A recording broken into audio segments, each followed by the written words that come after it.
Sir আজকে আপনার সাথে লাঞ্চ করতে চাই, এমনটাই বলছে অপর্ণা আর্যকে। বিস্তারিত জানতে ভিডিওটিতে লাইক দিয়ে দেখতে থাকুন। অপর্ণা অর্কর কাছে গিয়ে রাজনন্দিনী শাড়ির নেক্সট ফটোশুটের প্রেজেন্টেশন দেয়, আর সেটা দেখে অর্ক এবং বাকি সবার খুব পছন্দ হয়।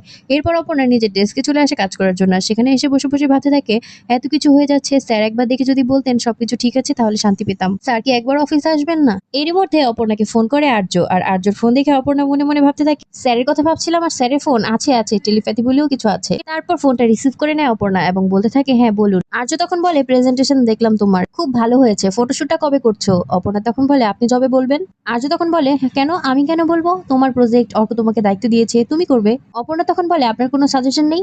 আর্য তখন আবার বলে, সাজেশন যাতে না দিতে হয় সেটাই তো চাই, খুব ভালো কাজ করছো, তুমি তোমার নিজের মতো করে করো। অপর্ণা তখন বলে, এরকম ভাবে বললে অনেকটা সাহস পাওয়া যায়, পাশে থাকলে তো আরো বেশি। তখন আর্য বলে, হ্যাঁ আমি তোমার সবসময় পাশাপাশি আছি, I am proud of you Aparna. তখন অপর্ণা বলে, আপনি অফিসে আসবেন না স্যার? আর্য তখন বলে, আমি অফিসে নেই বলে কি তোমার প্রবলেম হচ্ছে, কোনো কিছুতে আটকাচ্ছে? অপর্ণা তখন বলে, না আপনার সাথে আমার একটু কথা আছে। আর্য তখন মনে মনে ভাবতে থাকে, তোমাকে একবার দেখার জন্য যেতে ইচ্ছে করছে খুব। এরপর অপর্ণাকে বলে, হ্যাঁ বলো কি বলবে। অপর্ণা বলে, ফোনে বলা একটু মুশকিল, আমি আপনার সাথে মানে আমি এখনো লাঞ্চ করিনি। আর্য তখন ব্যস্ত হয়ে বলে, কি লাঞ্চ করনি কেন? অপর্ণা বলে, আপনার কি লাঞ্চ হয়ে গেছে? না হলে আমরা কি একসাথে লাঞ্চ করতে পারি? অপর্ণার মুখে এমন কথা শুনে মেঘনা চাইতে বৃষ্টি হওয়ার মতো অবস্থা আর্যর। অপর্ণা আবার বলতে লাগে, অফিসে নয়, অফিসের বাইরে কোথাও। তখন আর্য বলে, তাহলে তুমি ওই ক্যাফেটাতে চলে আসো।